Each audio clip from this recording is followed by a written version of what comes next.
throughout the season, papatunayan kung sino nga bang pinakamalakas at sinong magtatagumpay. Ang mga huling yugto ng lakbay sa tagumpay ngayong Season 3. Simulan na natin to, Joshi. Ito yung sinasabi mo kanina with the ultimate of the Vexana, yung power spike nila mangyayari kapag may ultimates na, kapag level 4 na. And it is dated or yung oras nun ay before the first turtle of the game. So we might expect a lot of rotation na manggagaling. And look at that, XP lane agad. 2v2, the Rom ng the XP. Alam nila na malaki yung participation na kayang ibigay ng dalawang XP lane. That's why sila yung agad na iniikutan. And for CY dito, nagagamitan siya ni Yuktzi ng gulang. Kasi kung iisipin mo, in terms of range, mas palag ang isang Nathan. Exactly, and masakit talaga yung magic damage output ng Nathan at the very early. Pero here comes X-Nova. Umaalalay doon sa kanilang hinati na ni Kuya JC. Pero dito sa Land of Dawn, mukhang may napapabalik. X-Nova ay napabalik ng missile. 4 na miyembro, tuloy, unang dugo para sa Orcas. First rotation ng Echo Proud. Na-anticipate nila yung mga galawan ni X-Nova dito. Yan din yung isa sa mga downside ng chip. Kailangan niya talagang umikot-ikot sa may mapa. Hindi niya basta-basta magagamit yung mga teleport niya. Kailangan talaga paikot-ikot ka. Pero with the patch na sinabi mo nga kanina, pinataas naman daw ang defense growth ng isang chip. Pero yung damage output kasi ng Echo, sobrang taas at this point. Remember na sinabi natin kanina, yung power spike ng RRQ Kaito would be with their ultimates. Oh. So talagang kinukuha ng Echo yung advantage at this time. Alam nilang wala pang ultimate yung chip, even the Vexana. But look at the mid lane. Ishkael and X-Nova. Alam nila parehas na kailangan nilang mag-level 4 because this is the turtle. Pero si Palos ang may hawak agad-agad. Papasok ba ng RRQ Kaito at ko-contest? Pero si Palos pa rin ang makaka-ready. The Tonus welcome. Gagamitin para kainin si Denjiro. Tuloy-tuloy with a thunderclap from the Wild One. Palos ay mawawala pero may kapalit naman. It's Denjiro falling down. The ultimate fighter is down as well. RRQ Kaito mukhang sila ang lalamang sa unang pagong. Utilizing the chip ultimate, bigla-biglang nakapasok yung 5 members doon ng side ng RRQ Kaito. CY, ang saya din ang buhay niya doon, pero hindi ganun kasaya kasi kamunti ka na siya tumumba. Masakit talaga yung mga binabatong platito ni Yuktzi at nararamdaman yon ni Sai. So happened na meron din siyang Purify, medyo kahit papano ay hindi siya na slow at nakatakas pa siya sitwasyon. And X-Nova, nandun din yung assistance niya. But kung pag-uusapan natin yung match-up nung Nathan tsaka ng Kari, lamang talaga ang Nathan. And alam mo, early stages of the game, kailangan talaga humabol neto ni Kari in terms of pokes, in terms of everything, lumalamang sa kanya si Nathan. At mas mabilis pa nga mag-online si Nathan sa kanya. Exactly, 2 items yung kanyang Feather of Heaven and the Starlium Sight. Pwedeng-pwede nang sumama sa mga clashes. And we have to commend Yuktzi also with his great positioning all throughout. Alam niya na lamang siya, kaya naman lagi siyang naka-forward. Pinipigilan niya itong si Sai na makakalapit. Palos, Inishkael, nandun din naman sa area, pero si X-Nova nag-aabang lang. And X-Nova dito talagang tagabantay dito para kay CY. Ayaw niya din basta-basta mabigyan dito. But now, yung Rocket ay siya napalapit, pero walang contest or walang trial na magaganap. Pero iba talaga yung storya, Joshi. Iba yung plano Iba ng yung RRQ plano eh, Kaito. kung yung Echo dun sa baba, yung RRQ dun sa taas. Si James ang pinapahirapan ng kaharian. 3 miyembro pa rin na nakatutok. Aizawa, mapapagamit ng kanyang flicker pero nandyan na rin naman ng tropa. Palos at Ishkael, susubok na humabol. Tumatakbo, pabalik sa karihan. Nandyan na yung ultimate mula kay Ishkael. Napabalik pa nga ng missile. Birds is down. Mukhang isusunod ni si Denjiro. Nung nakita si Aizawa, babagsakan ng Appraiser's Wrath. Pero mawawala din naman si Denjiro sa laban. Dito na welcome gagamitin. Iuumpog sa pader. Naiipit ngayon si X-Nova. Naglabas ng portal. Andyan na si Birds. Papasok with a thunderclap. At si Palos ang kukuhain. Buhay ang kapalit. Yuktzi nandyan din naman para sumunod sana. Pero ngayon 3 miyembro yung tinatakbuhan na. The Wild One. Naghahanap ng target. Pero mukhang onting oras na lang ay mabibigyan na rin. Nilaban ni Birds! Nilaban ni Birds! Ang Wild One. And Turtle is up. Kulang lang isang miyembro dito yung side ng RRQ but wala silang pakialam. Sabi nila, prime position tayo, kulang tayo, walang may pake. kunin natin agad yung turtle. Alam nila na wala yung retry holder ng Echo Proud. This time, Yuk TZ. Napagamit ng entropy para makatakas sa dalawang miyembro ng RRQ Kaito. Kumakalma ng bahagya ang ating mapa, Butters.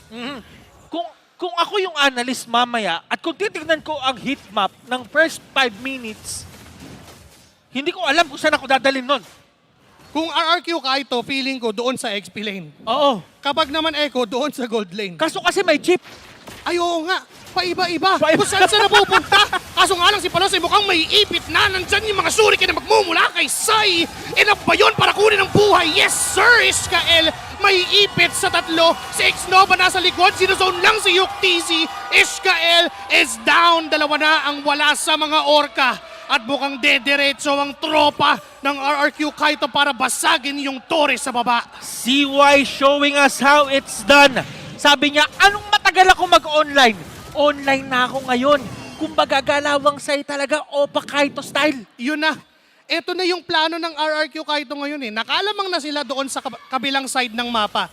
This time, pwede na nating fokusan, pwede na nating sabayan ang Echo Proud doon sa ginagawa nilang rotation. And naka-invade pa nga si Dangerous sa pagkakataon na yon. Ngayon na mayroong turtle in 30 seconds, naghahanda yung dalawang kupunan. Pwedeng gumawa ng play ang side ng RRQ Kaito knowing na sila yung lamang.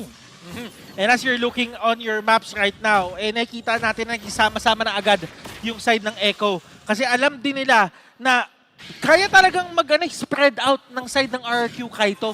Dahil nga merong chip ultimate, kung meron man sila yung force sa teamfight, pwedeng mag-teleport yung buong kupunan ng RRQ papunta doon sa pinagpuwerksahan nila. Hindi mo alam saan manggagaling, hindi mo alam kung kailan darating. Which means yung resources must spread out evenly.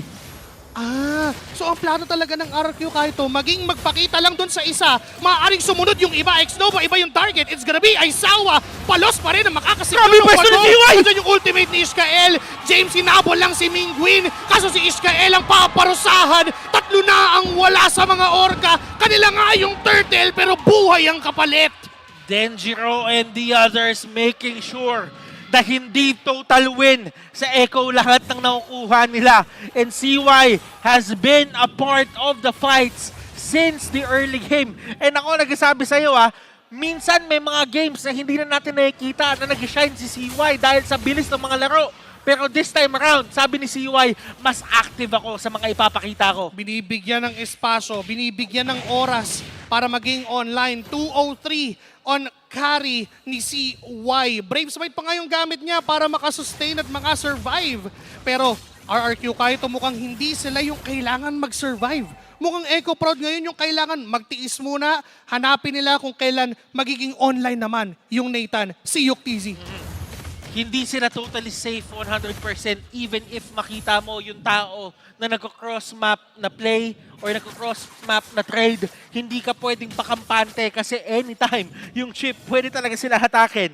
Ngayon, sila Palos dito talagang kuha resources lang. In terms of the levels, pantay lang naman Joshi. Wala naman talagang totally na nakakalamang dito. Although, in terms of gold, may 4K na nakalamangan ng side ng RRQ Kaito. Kung itatranslate mo yan sa item, sabihin na natin Baka- dalawa. dalawa. O even isang BOD, yung mga ganon, yung lamang ng RRQ Kaito, and enough yon for them para lang kunin at kontrolin yung buong mapa 20 seconds before magkaroon ng unang Lord. RRQ Denjiro, RRQ Cyan Mingguin, doon lang sa mid lane, sinusubukan lang nila na kapag may nag-overextend sa Echo, pwede natin bigyan And ngayon nakikita natin dito yung build ni Ferds. Naka-malefic roar na siya. So, ibig sabihin dito kung sino man yung mabibigyan niya, kung makita niya si Aizawa, there is a chance na hindi na makagawa ng play si Aizawa in the first place. Isang palakpak. Yun din kasi yung problema ng Nathan Oo, kapag siya yung na-target ni Pag siya Ferds. yung na-target ni Ferds, kaya nga hindi nila masyado pinapansin kasi nga, ingat na ingat si Aizawa, si Yuk TZ dito. Knowing na lang siya, purify. Naka-purify siya Hindi siya naka-flicker dito. Ang kailangan niya talagang gawin ay mag-ingat sa kanyang posisyon. But look at Ferds. Talagang tumutulak lang ng Torres sa baba. Alam din naman niya na makakahabol pa naman siya at hindi binaburst ng RRQ Kaito. Unti-unti na nilang dinadaan sa sistema ang Echo. Ang sayawan ng Lord doon, nakikita naman natin mag-isa lang. Si Denjiro, kumbaga, ano talaga alam niyang kaya niya Hindi naman din siya mahuhuli. as long as hindi din siya mag-overextend masyado dito. Denjiro just holding on to that. Ayaw niya talagang papuntahin sa side dito and Palos. Mas kumuha na siya ng Xnova? mas magandang pwesto, pero si Xnova Pumortal sa likod, pero si Denjiro pa rin! Makakakuha ng Lord! Ngayon si Palos ay mukhang naiipit sa mga members ng RRQ Kaito. Killing spree na para kay Sai. First on the Thunderclap! Diretso kay Ai! Sawa! Kaya naman ngayon aatras ang Echo Proud, pero si James lumalaban pa. Sinusubok-subukan niya na humigop ng Cha Essence para bumalik yung buhay niya, pero mukhang hindi na nila kakayanin pat aatras ng tuluyan. May Lord na nagmamarcha para sa kaharian. Mid lane is down. Yung first mid lane turret is down. Gusto pang dumalawa dito ng Kingdom. Isipin mo the pressure na pwede na nilang ibigay sa Echo Proud once na magbukas yung mga pintuan na yan.